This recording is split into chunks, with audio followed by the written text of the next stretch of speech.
Shalom, Kyonghi ya. 新年快乐，恭喜发财，万事如意。Semoga tahun yang baru ini membawa berkah dari Tuhan yang luar biasa bagi kita semua. Amin. Bapak Ibu, kita percaya bahwa Tuhan itu selalu menyertai kita. Dia tidak pernah meninggalkan kita. Sebab Dia Allah yang ajaib. Dia ada Allah yang luar biasa. Dia Allah yang selalu menggenapi setiap janji-janjinya.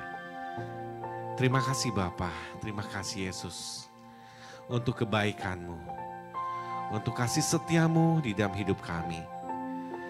Terima kasih Tuhan, banyak yang sudah Engkau lakukan bagi kehidupan kami dan kami sangat bersyukur atasnya. Haleluya. Ajaib Kau Yesus, ajaib kasih-Mu yang Kau nyatakan di sepanjang hidupku. Dari segalanya yang Kau janjikan telah Kau genapi bagiku. Ajaib Kau Yesus, ajaib kasih-Mu yang Kau nyatakan di sepanjang hidupku. Dari segalanya yang Kau janjikan telah Kau genapi bagiku.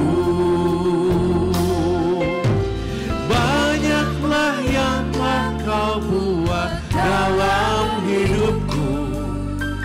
Ku mau bersyukur, ku memuji-Mu. Dengan apa ku dapat membalas kasih-Mu? Ku sembah Kau Yesus selamanya. Ajaib Kau Yesus, ajaib Kau Yesus, ajaib kasih-Mu yang Kau nyatakan di sepanjang hidupku.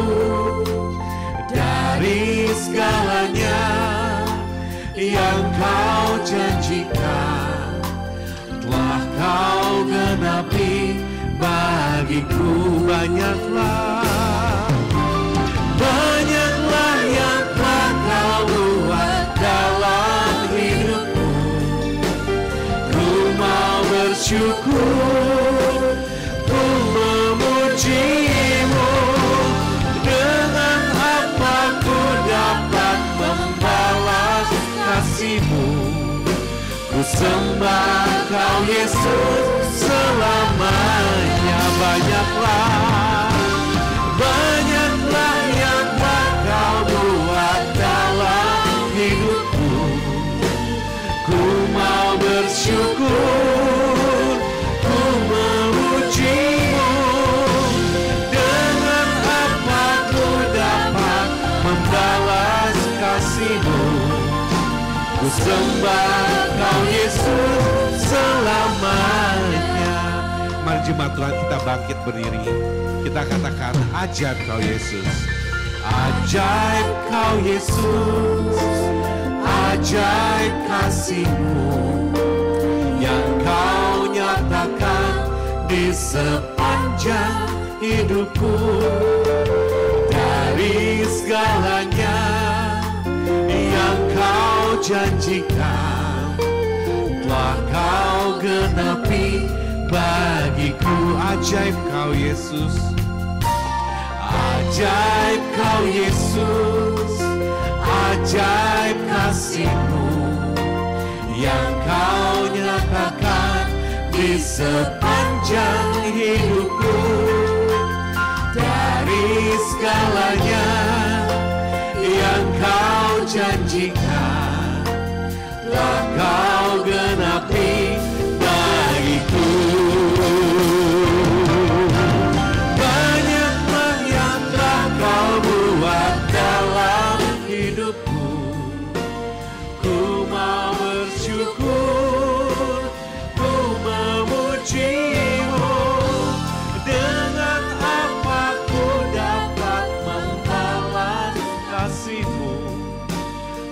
sembah Kau Yesus selamanya. Banyaklah yang telah Kau buat dalam hidupku, ku mau bersyukur, ku memuji-Mu. Dengan apa ku dapat membalas kasih-Mu? Ku sembah Kau Yesus selamanya.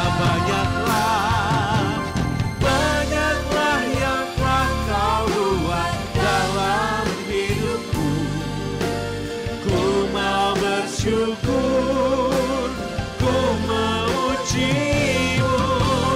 Dengan apa ku dapat membalas kasih-Mu? Ku sembah Kau Yesus selamanya. Banyaklah yang telah Kau buat dalam hidupku, ku mau bersyukur, ku memuji-Mu. Dengan apa ku dapat membalas kasih-Mu? Ku sembah Kau Yesus selamanya. Jemaat saja katakan banyaklah, banyaklah. Amin. Kami mau bersyukur kepada-Mu Tuhan. Engkau begitu baik bagi kami.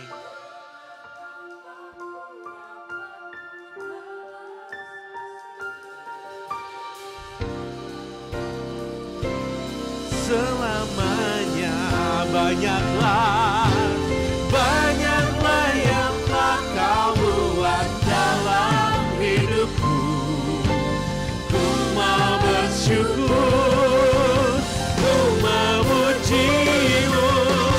Dengan apa ku dapat membalas kasih-Mu? Ku sembah Kau Yesus selamanya.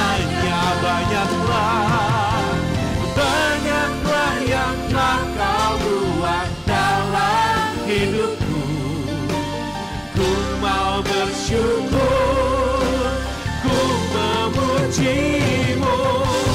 Dengan apa ku dapat membalas kasih-Mu? Ku sembah Kau Yesus selamanya.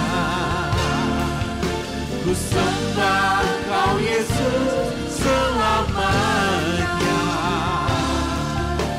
Ku sembah Kau Yesus selamanya.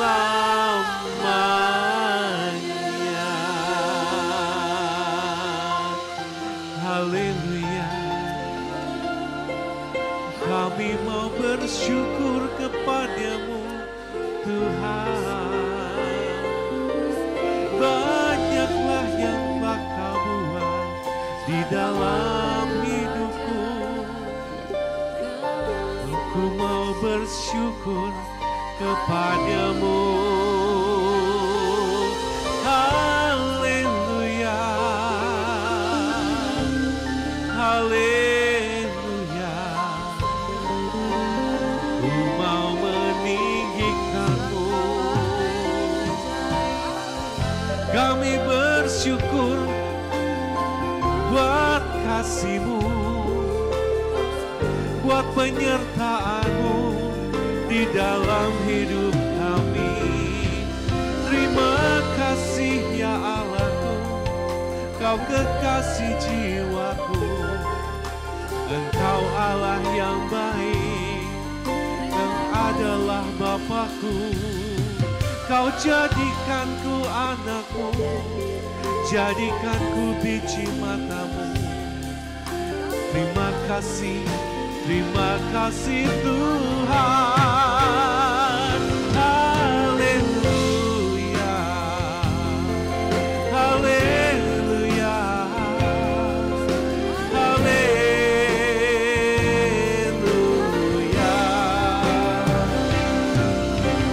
Banyaklah yang telah Kau buat dalam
Terima kasih Tuhan.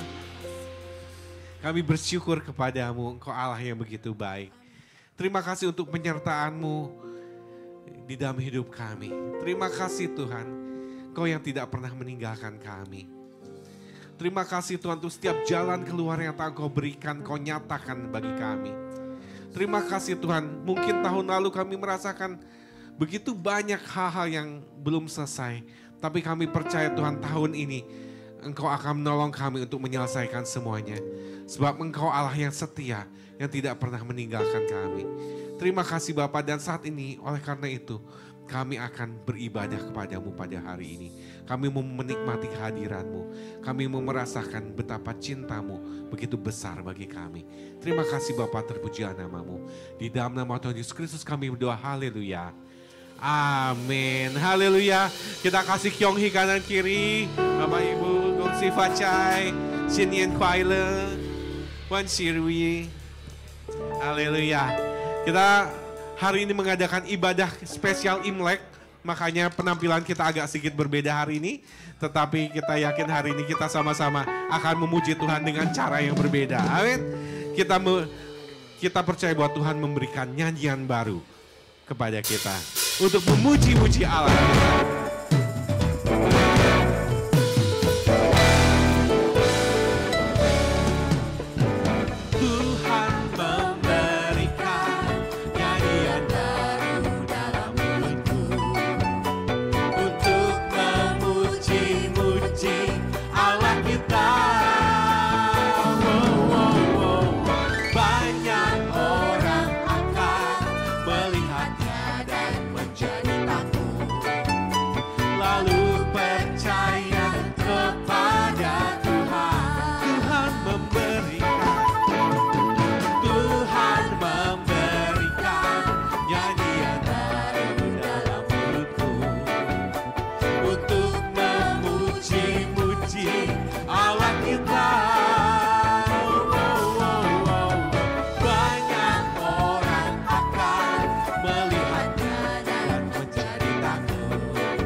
Katakan Ju Yesus Aiwo, tunjuk saya.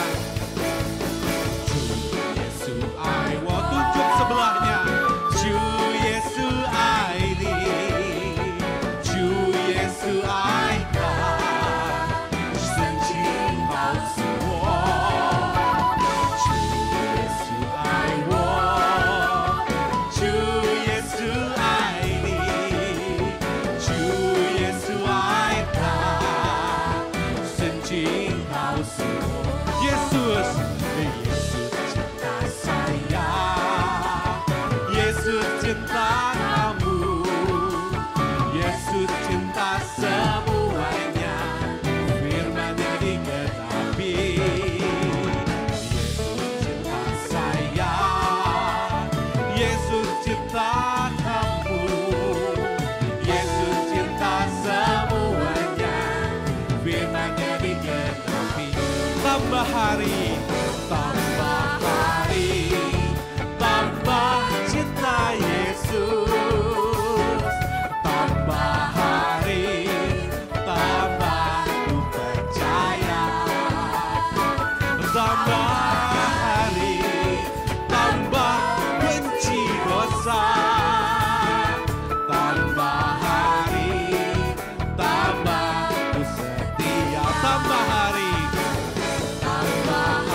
dosa.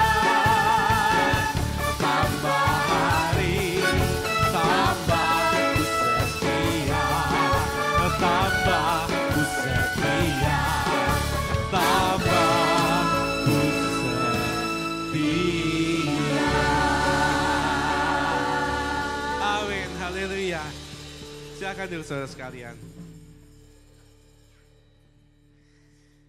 Wow, Tuhan itu selalu beserta dengan kita.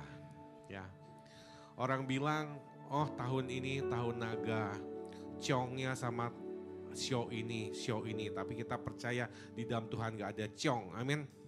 Karena Tuhan kita Allah yang memberkati setiap anak-anaknya.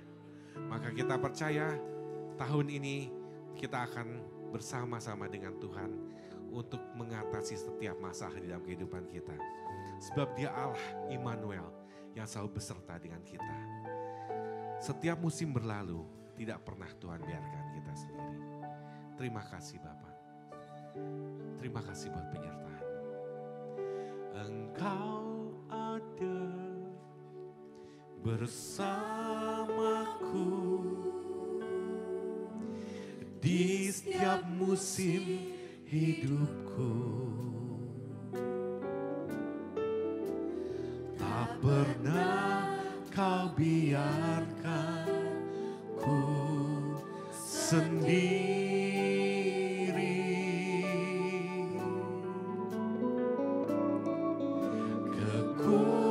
Kekuatan di jiwaku adalah bersamamu. Tak pernah ku ragukan kasih-Mu.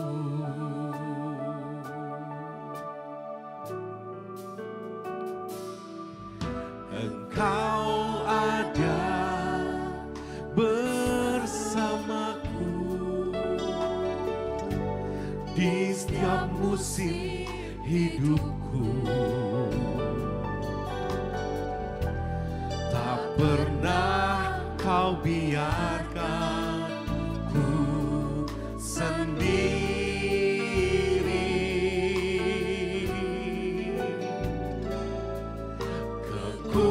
Kekuatan di jiwaku adalah bersamamu. Tak pernah ku ragukan kasih-Mu. Oh, bersamamu Bapa, ku lewati semua. Perkenanan-Mu ya teguhkan hatiku. Engkau yang bertindak memberi pertolongan. Anugerah-Mu besar melimpah bagiku. Engkau ada bersamaku. Engkau ada bersamaku di setiap musim hidupku. Tak pernah kau biarkan ku sendiri.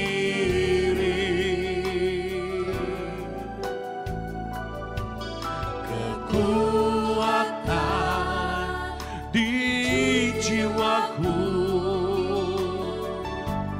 adalah bersamamu. Tak pernah ku ragukan kasih-Mu. bersamamu, bersamamu Bapa. Ku lewati semua perkenanmu ya, teguhkan hatiku. Engkau yang bertindak, Kau memberi kekuatan. Haleluya, terima kasih. Kamu besar melimpah. Mari jemaat Tuhan kita bangkit berdiri. Katakan bersamamu Bapa, bersamamu Bapa. Ku lewati semua perkenananmu ya, teguhkan hatiku. Engkau yang bertindak, Kau memberi pertolongan bagi kami.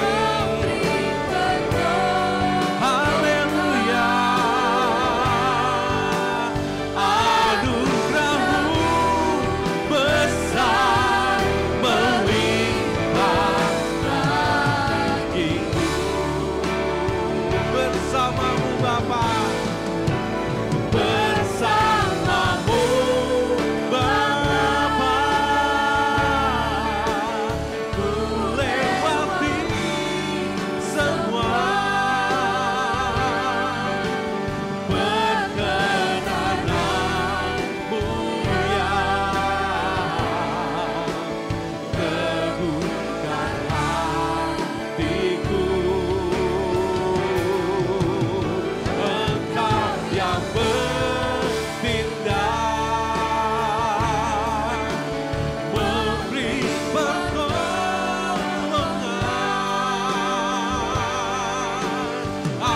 Anugerah-Mu besar melimpah bagiku. Anugerah-Mu besar, anugerah-Mu besar melimpah bagiku. Anugerah-Mu besar Tuhan, anugerah-Mu besar melimpah bagiku. Mari sembah Tuhan. Haleluya, terima kasih buat kasih setiamu Tuhan. Haleluya, bersamamu Bapa ku mampu lakukan segala perkara. Haleluya, oh haleluya, bersamamu Tuhan aku kuat, aku mampu, aku sanggup lakukan. Bersamamu Tuhan hidupku bahagia, hidupku tenang. Bersamamu Tuhan, haleluya, oh haleluya, haleluya. Terima kasih Tuhan, Engkau sanggup, Engkau mampu, sebab Engkau Allah penuh kuasa. Haleluya, Engkau maha hadir dalam kehidupan kami. Terima kasih, terima kasih.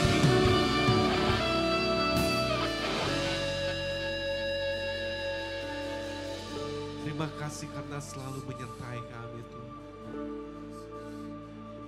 Tak pernah sekalipun Kau tinggalkan kami. Haleluya. Sebab Engkau Allah Immanuel, Allah yang beserta kami, melawat kami, hidup dengan kami, bersama kami. Kau Yesus sahabatku, haleluya.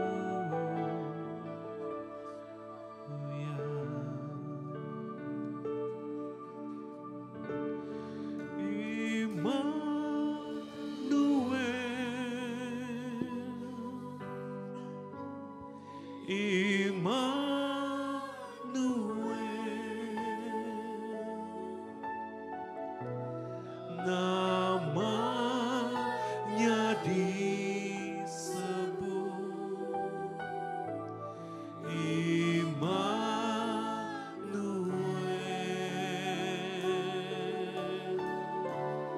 Allah serta dengan kita.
Shalom jemaat yang dikasih Tuhan, senang sekali saya Pendeta Rubin Adi Abraham bisa menjumpai Anda dalam ibadah online ini.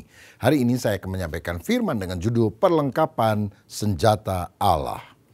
Mari kita baca Efesus 6 ayat 10 sampai 17 yang berbunyi demikian. Akhirnya hendaklah kamu kuat di dalam Tuhan, di dalam kekuatan kuasa-Nya. Kenakanlah seluruh perlengkapan senjata Allah supaya kamu dapat bertahan melawan tipu muslihat iblis. Karena perjuangan kita bukanlah melawan darah dan daging, tetapi melawan pemerintah-pemerintah, melawan penguasa-penguasa, melawan penghulu-penghulu dunia yang gelap ini, melawan roh-roh jahat di udara. Sebab itu, ambillah seluruh perlengkapan senjata Allah supaya kamu dapat mengadakan perlawanan pada hari yang jahat itu dan tetap berdiri sesudah kamu menyelesaikan segala sesuatu. Jadi berdirilah tegap, berikat pinggangkan kebenaran, dan berbaju sirahkan keadilan. Kakimu berkasutkan kerelaan untuk memberitakan Injil damai sejahtera. Dalam segala keadaan pergunakanlah perisai iman, sebab dengan perisai itu kamu akan dapat memadamkan semua panah api dari si jahat. Dan terimalah ketopong keselamatan dan pedang roh, yaitu firman Allah. Saudara sekalian, Tuhan ingin agar kita menjadi orang Kristen yang kuat secara rohani, tidak lembek, tidak mudah kalah dan menyerah. Karena itu Alkitab melukiskan kita sebagai seorang prajurit, sebagai seorang tentara yang sedang berperang melawan kuasa-kuasa kegelapan.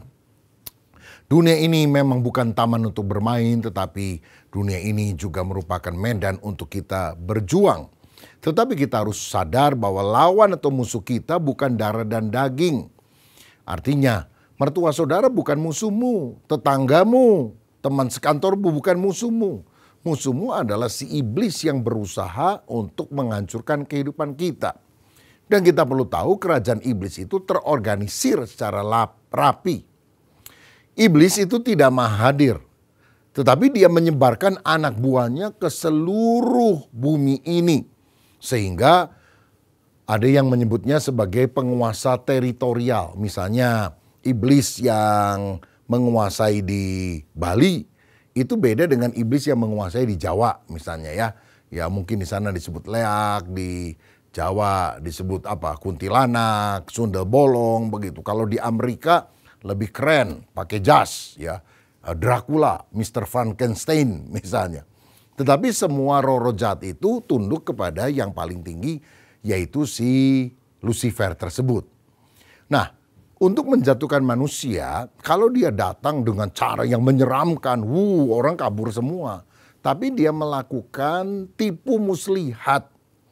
Dia membisikkan pikirannya, isme-isme, pandangan-pandangan yang tidak cocok dengan Alkitab, misalnya tentang LGBT lah. Sehingga manusia akhirnya berpikir bahwa yang benar itu salah, yang salah itu benar. Dan ini adalah sebuah sistem yang dibangun oleh setan untuk menghancurkan orang-orang percaya untuk memerangi kerajaan terang tersebut. Tetapi walaupun dia pakai pancingan, ya tipu muslihat, tujuannya satu sebetulnya. Yohanes 10 ayat 10 berkata pencuri datang hanya untuk mencuri, membunuh, dan membinasakan. Dia ingin mencuri sukacita kita, membunuh kita, dan akhirnya mencampakkan kita di neraka. Nah, serangan iblis itu bermacam-macam bentuknya dan bisa ditujukan ke berbagai aspek kehidupan. Misalnya, dia menyerang rumah tangga kita sehingga rumah tangga cekcok, macam-macam masalah muncul. Ada penyakit yang seringkali terjadi. Serangan setan bisa membuat orang sakit, tapi kita tidak boleh berpikir setiap kali sakit pasti ada serangan setan. Misalnya kalau lingkungan di sekitar kita polusinya banyak, maka nggak usah setan, maka kita juga akan terkena dengan sakit paru-paru atau pernafasan bermasalah, batuk-batuk begitu. Nah, setan juga berusaha menyerang dengan cara menghalangi berkat-berkat Allah yang seharusnya kita terima, atau membuat kita mudah marah, emosional. Dan ada juga orang yang selalu merasa berdosa, selalu merasa tidak diampuni, padahal dia sudah percaya Yesus, sudah dibaptis. Nah saudara, inilah siasat iblis untuk menyerang kita. Dan saya percaya kalau kita bisa memenangkan peperangan dalam alam roh, maka kita bisa memenangkan peperangan dalam alam nyata. Karena ketika orang Israel berperang melawan orang Amalek, maka Yosua berperang dengan prajurit yang lain di bawah. Tetapi penentu kemenangan adalah Musa di atas bukit yang mengangkat tangannya. Sementara dia mengangkat tangannya berdoa, orang Israel menang. Kalau dia lemah, maka orang Israel kalah. Makanya ditopang oleh Harun dan Hur sehingga akhirnya mereka bisa keluar sebagai pemenang. Nah, kita juga di dalam peperangan rohani harus menggunakan senjata-senjata rohania. Dalam 2 Korintus 10 ayat 3-5 dikatakan, memang kami masih hidup di dunia, tetapi kami tidak berjuang secara duniawi. Karena senjata kami dalam perjuangan bukanlah senjata duniawi, melainkan senjata yang diperlengkapi dengan kuasa Allah yang sanggup untuk meruntuhkan benteng-benteng. Kami mematahkan setiap siasat orang dan merubuhkan setiap kubu yang dibangun oleh keangkuhan manusia untuk menentang pengenalan akan Allah. Kami menawan segala pikiran dan menaklukkannya kepada Kristus. Senjata rohani kita itu bukan bom, bukan senapan. Karena musuh kita kan musuh tidak kelihatan. Kalau misalnya Rusia perang lawan Ukraina, musuhnya masih kelihatan, saudara. Loh, perang lawan kuasa gelap, mana musuhnya nggak kelihatan. Makanya senjata yang kita gunakan adalah senjata rohania. Apa saja senjata rohani? Dalam pembacaan Alkitab tadi kita melihat ada beberapa perlengkapan senjata yang kita harus miliki dan gunakan. Yang pertama adalah ikat pinggang kebenaran. Sekali lagi, ikat pinggang kebenaran. Orang pada zaman dulu itu pakaiannya adalah jubah yang longgar sampai ke lutut. Dan supaya tidak mengganggu pergerakannya kalau dia jalan, apalagi lari mengejar musuh, maka dia harus mengikat pinggangnya dengan tali atau semacam sabuk. Dan ikat pinggang itu disebut dengan istilah kebenaran. Nah, saudara-saudara, kita juga harus menyadari kenapa disebut ikat pinggang kebenaran. Gerak langkah kita untuk maju itu seringkali terganggu oleh kemunafikan, kepura-puraan, karena kita tidak hidup di dalam kebenaran. Kita mengucapkan kata-kata klise secara rohani, puji Tuhan, haleluya, Tuhan dahsyat. Tetapi seringkali kita tidak hidup di dalam kebenaran, sehingga kita kalah karena ada serangan kuasa gelap yang menyebabkan kita menjadi tertuduh, menjadi lemah, dan kalah. Saya ingat satu kali ada seorang penginjil cerita, dia di Jawa Tengah, pelayanan penginjilan kepada para wanita tunasusila.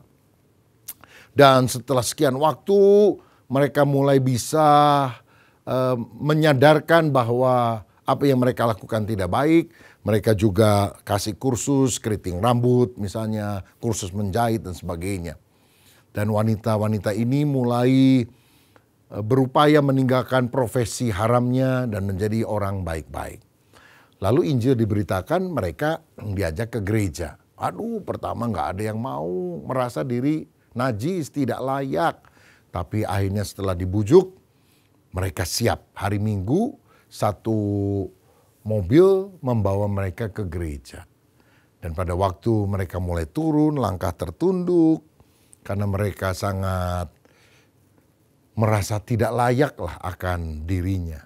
Tiba-tiba waktu mereka mau masuk ke pintu gereja, kan sudah ada beberapa usher, penyambut tamu tuh yang di depan. Tiba-tiba salah satu wanita tunasusila itu menjerit, saudara. Kenapa? Karena ternyata salah satu pengurus gereja yang menyambut para jemaat yang datang adalah langganannya, saudara.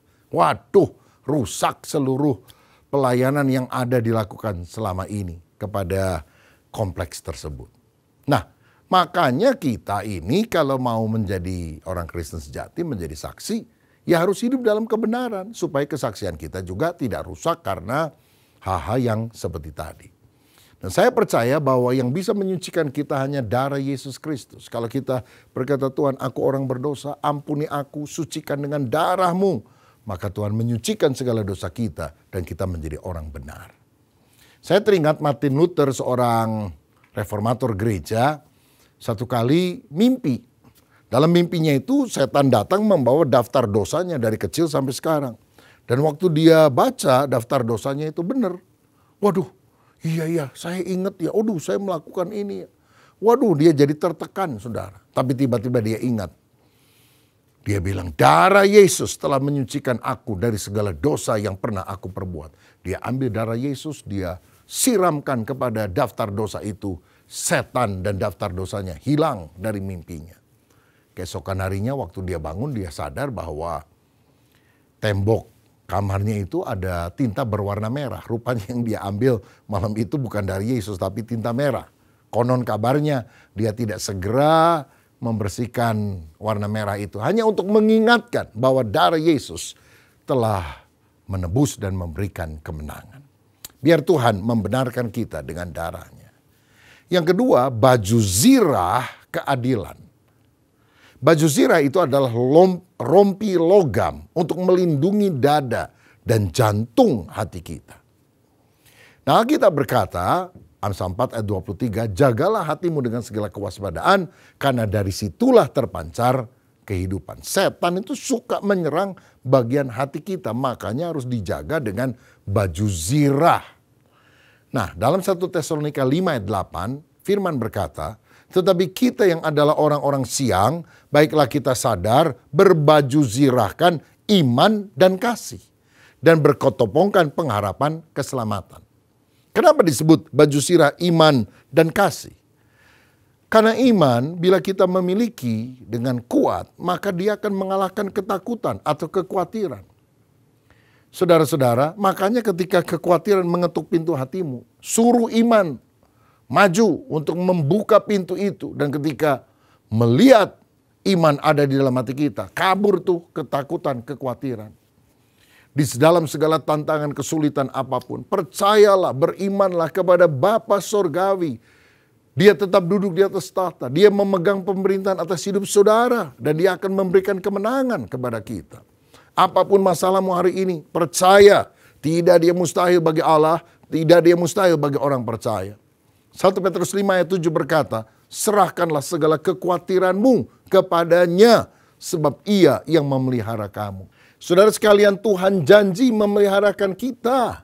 Karena itu jangan gelisah. Percayalah kepada Allah bahwa Tuhan akan buka jalan. Dalam Roma 8 ayat 32 firman berkata, Ia, Allah, yang tidak menyayangkan anaknya sendiri, Yesus, tetapi yang menyerahkannya bagi kita semua, bagaimanakah mungkin Ia tidak mengaruniakan segala sesuatu kepada kita bersama-sama dengan Dia? Artinya, Yesus saja rela dikorbankan buat menyelamatkan kita. Masa soal sambal terasi, kebutuhan hidup sehari-hari, Tuhan tidak siapkan untuk kita, saudara. Karena itu jaga hati kita, jangan khawatir. Yang kedua dikatakan baju zirah itu juga bicara soal kasih.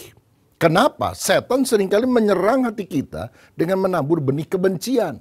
Sehingga kita pahit hati, sakit hati.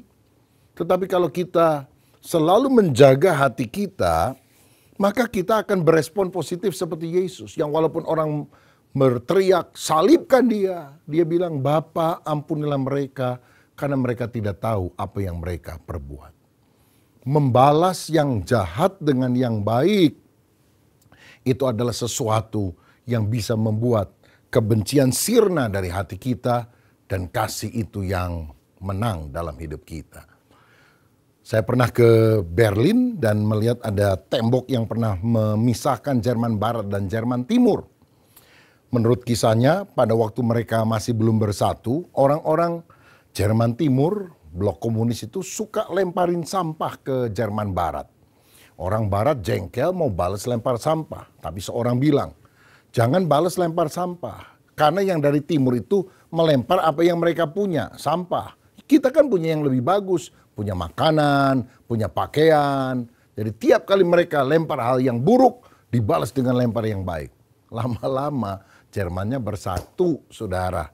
Orang juga lama-lama malu hati. Mereka lakukan yang jahat, dibalas dengan yang baik. Tuhan mau kita hidup di dalam kasih yang mengatasi kebencian. Itu baju zirah yang harus selalu kita miliki. Iman dan kasih. Haleluya. Yang ketiga, perlengkapan senjata yang kita harus miliki adalah kasut atau sepatu. Kerelaan memberitakan Injil damai sejahtera.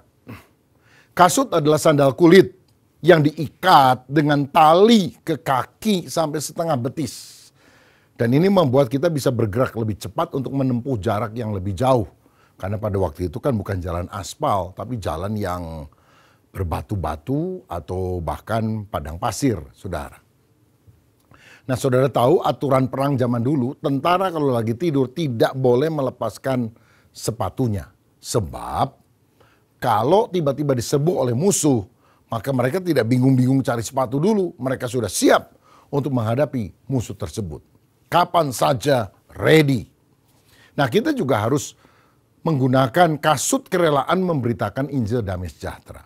2 Timotius 4 ayat 2 berkata, beritakanlah firman, siap sedialah, baik atau tidak baik waktunya. Nyatakanlah apa yang salah, tegurlah dan nasihatilah dengan segala kesabaran dan pengajaran. Nah, Tuhan mau agar kita selalu siap dan rela untuk memberitakan Injil. Karena orang Kristen yang menang adalah orang Kristen yang punya kesaksian. Karena kesaksian itu akan menguatkan iman orang lain, tapi juga memperkokoh iman kita sendiri. Karena kita memperkatakan tentang Yesus dan kebaikannya dalam kehidupan kita. Wahyu 12 ayat 11, dan mereka mengalahkan dia, setan, oleh darah anak domba dan oleh perkataan kesaksian mereka, karena mereka tidak mengasihi nyawa mereka sampai ke dalam maut. Nah, saudara, mari kita kalahkan siasat iblis yang suka menebarkan hoax, kabar bohong, ketakutan, kekhawatiran dengan menyaksikan Injil, menyaksikan kebaikan Tuhan, menyaksikan pertolongan Tuhan dalam hidup kita.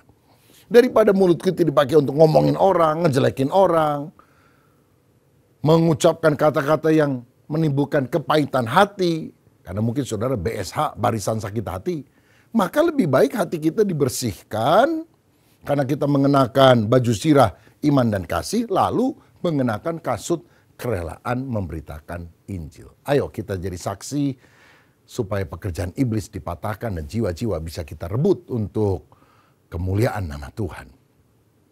Yang keempat adalah perisai iman. Perisai adalah tameng.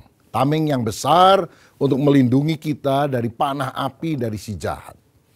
Iblis seringkali menyerang kita dengan panah apinya lewat gosip, lewat godaan.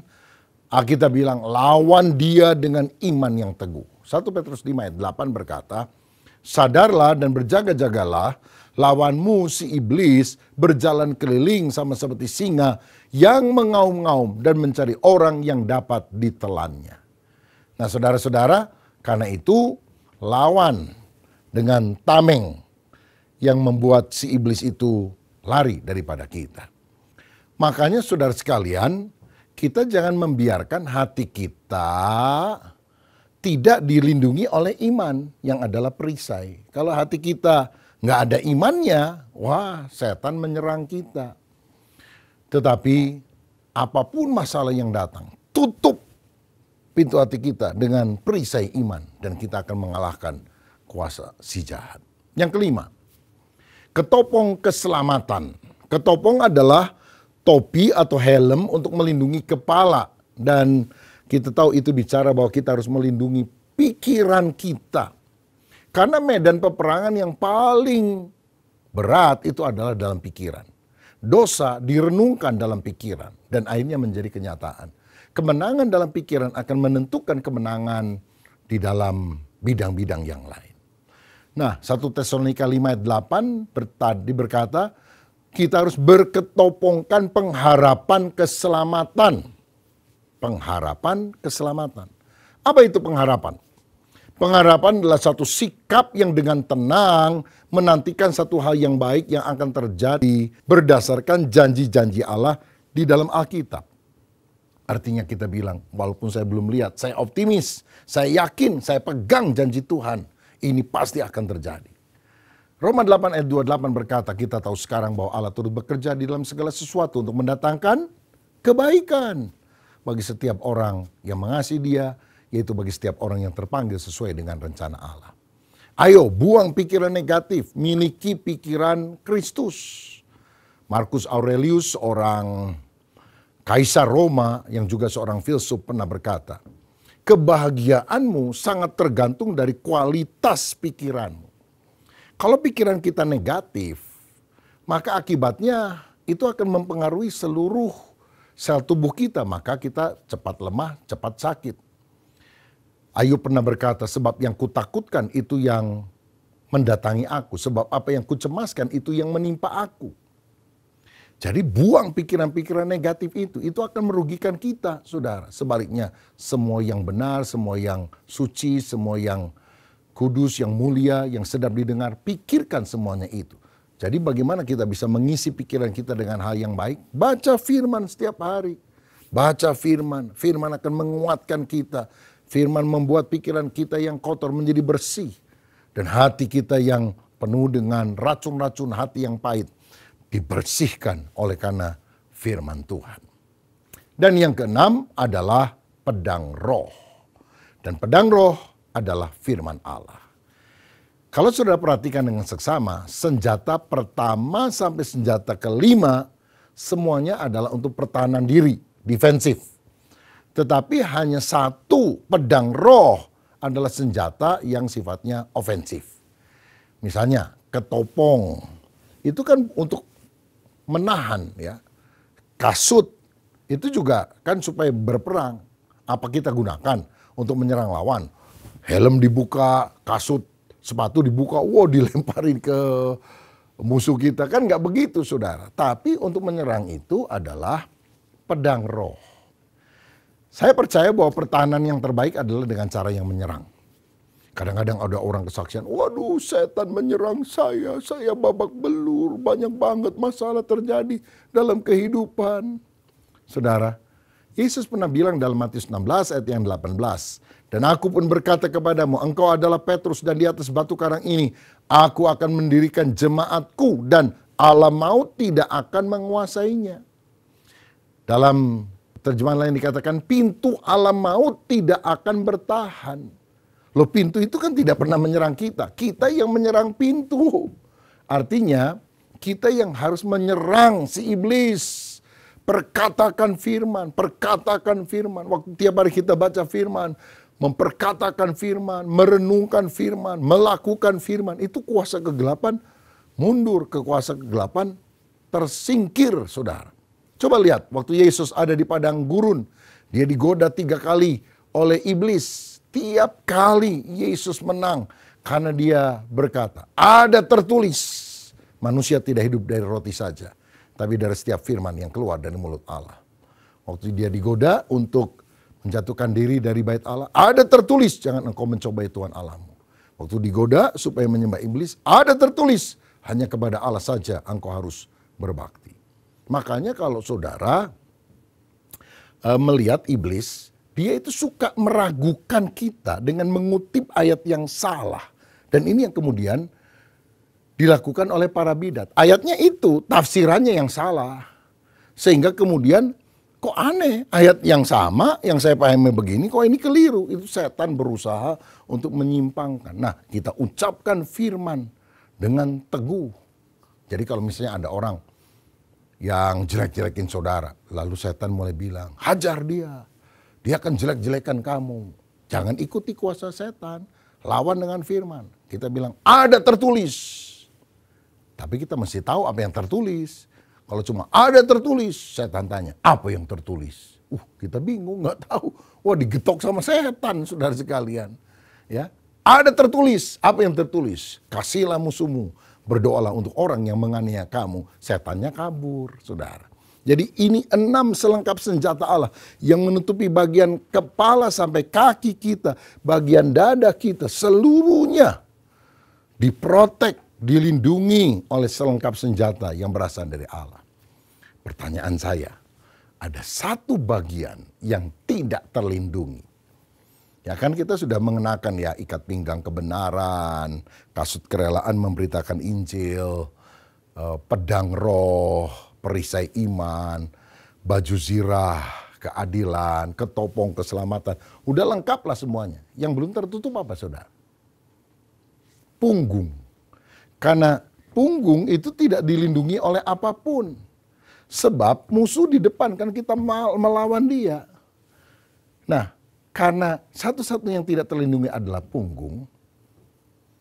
Yang pertama, jangan berbalik. Kalau saudara berbalik, backslider, murtad, lari dari peperangan, berbalik dari kebenaran, ditusuk oleh iblis, dipanah oleh iblis. Makanya tantangan seberat apapun, maju terus bersama Yesus. Jangan mundur, jangan berbalik. Dan konsekuensi yang kedua, selain jangan berbalik, tentara harus saling melindungi satu dengan yang lain. Jangan menikam teman saudara dari belakang. Punggungnya nggak ketutup, aku tikam dari belakang. Wah, itu paling kurang ajar itu saudara. Ya, kita sebagai saudara seiman harus saling melindungi. Kelemahan mereka kita tutupi dengan kekuatan kita. Jangan kalau sudah berdarah, sekalian dibunuh, begitu saudara. Dan kalau kita saling melindungi, kita akan menang. Tentara Roma itu dulu sangat sulit dikalahkan. Karena kalau mereka jalan menyerang musuh, itu tamengnya ya gede-gede dirapatkan dengan semua orang. Sehingga lawan semua terpental, terjatuh, dan mereka kemudian bunuh. Makanya kita harus saling melindungi satu dengan yang lain. Siapa di antara kita yang hari ini mau berkata, aku mau berdiri kuat di dalam Tuhan. Aku mau hidup benar, menjaga pikiran dengan firman, menjaga hati dengan iman yang teguh. Aku suka memberitakan Injil Kristus. Dan aku juga selalu ingin memperkatakan firman. Aku juga mau saling mengasihi dengan saudara seiman, tidak menikam. Aku juga tidak mau berbalik, mundur daripada Tuhan. Karena si iblis akan menyerang. Tapi aku mau menang bersama dengan Kristus. Kalau saudara ingin menjadi orang Kristen yang kuat, kokoh, berkemenangan, mari taruh tangan di dada, kita berdoa. Bapa, terima kasih untuk kebenaran firman-Mu. Dan biarlah sungguh-sungguh Engkau memelihara hati dan pikiran kami menjadi prajurit-prajurit Kristus yang perkasa mengalahkan setiap tantangan. Kalau ada serangan setan yang menyebabkan masalah dalam keluarga, dalam kesehatan kami, dalam keuangan kami, dalam nama Yesus, kami tolak, kami patahkan dalam nama Yesus. Dan kami yakin Tuhan memberi kemenangan bagi kami orang percaya. Berkat atas kami, dalam nama Yesus, haleluya. Amin. Tuhan Yesus memberkati.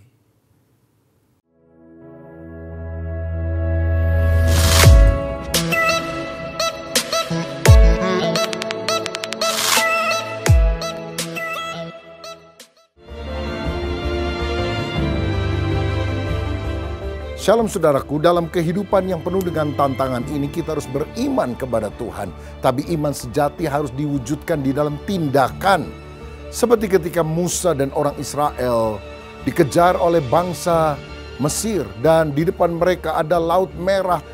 Musa mengangkat tongkat dengan iman dan laut terbelah menjadi dua. Lalu mereka menyeberang laut yang telah menjadi kering tersebut. Mereka selamat, tetapi ketika orang Mesir mengejar, mereka justru tenggelam.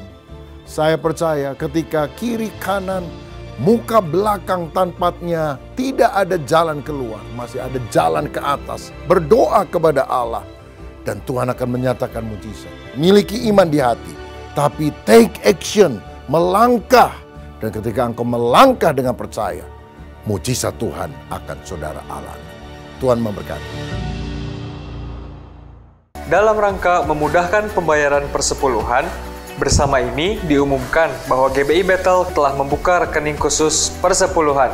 Bagi jemaat yang ingin memberikan persembahan persepuluhan, dapat mentransfer ke rekening berikut ini.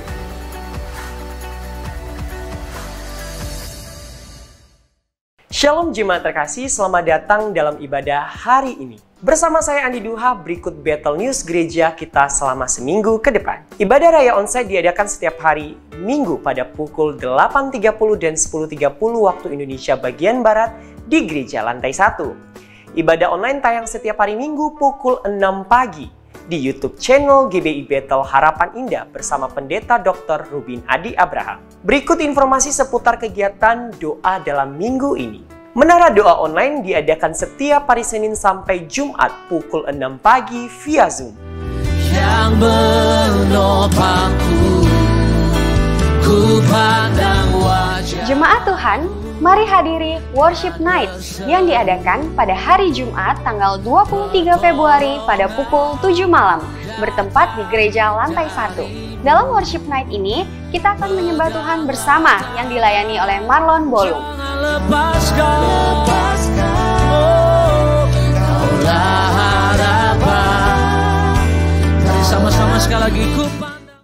Menara Doa Pagi diadakan hari Sabtu tanggal 24 Februari pada pukul 8 pagi di lantai 2. Bergabunglah dalam BIKOM atau Bethel Community, tempat di mana saudara bisa bertumbuh di dalam komunitas rohani. Bagi saudara yang rindu bergabung dengan BIKOM, silakan menghubungi koordinator ibadah setelah ibadah ini selesai.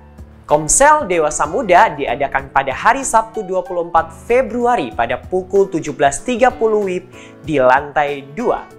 Generasi muda mari hadiri Bethel Youth dan Teen Service pada hari Sabtu tanggal 24 Februari di gereja lantai 1 yang dilayani oleh Sam Yogi. Ibadah Raya Onsite setiap hari Minggu juga disertai dengan ibadah anak atau Bethel Kids Ministry. Papa Mama, ayo ajak anak-anaknya untuk ikut ibadah Bethel Kids di gereja lantai 3. Ibadah Raya Onsite hari Minggu tanggal 25 Februari, ibadah pukul 8.30 dan 10.30 akan dilayani oleh PDP Fengki Kurniawan dengan tema Iman dan Mujizat Elia. Gereja akan melakukan sakramen penyerahan anak. Pada hari Minggu 25 Februari 2024 pada ibadah pukul 10.30 pagi. Bagi jemaat Tuhan yang ingin menyerahkan anak-anaknya, silakan daftarkan ke PDP Neti Marlina dengan mengisi formulir penyerahan anak. Komisi Ibadah Khusus membuka rekrutmen pelayanan dancer atau tamborin. Bagi jemaat yang rindu melayani di bagian tersebut bisa mendaftarkan diri ke Ibu Ayu atau koordinator ibadah. Jangan lupa untuk follow media sosial kami di GBI Bethel Jakarta dan GBI Bethel Harapan Indah untuk mengetahui update dan info gereja. Demikianlah Bethel News minggu ini, saya Andi Duha undur diri dari hadapan Anda. Selamat berakhir pekan dan Tuhan Yesus memberkati. Ibu Bapa, sidang jemaat, mari angkat kedua tanganmu, siapkan hati dan terimalah berkat dari Tuhan. Tuhan memberkati rumah tanggamu, Tuhan memberkati pekerjaanmu, Tuhan memberkati kesehatanmu, Tuhan memberkati keuanganmu, dan Tuhan memberkati pertumbuhan rohanimu. Sekarang, terimalah berkat daripada Allah Bapa, cinta kasih dalam Tuhan Yesus Kristus, dan melalui persekutuan yang indah dalam kuat kuasa Roh Kudus, tinggal tetap menyertai kita mulai hari ini sampai Maranatha, Yesus Kristus datang pada kali yang kedua. Yang percaya dan sudah diberkati Tuhan, mari katakan bersama, amin. Shalom, Tuhan memberkati kita.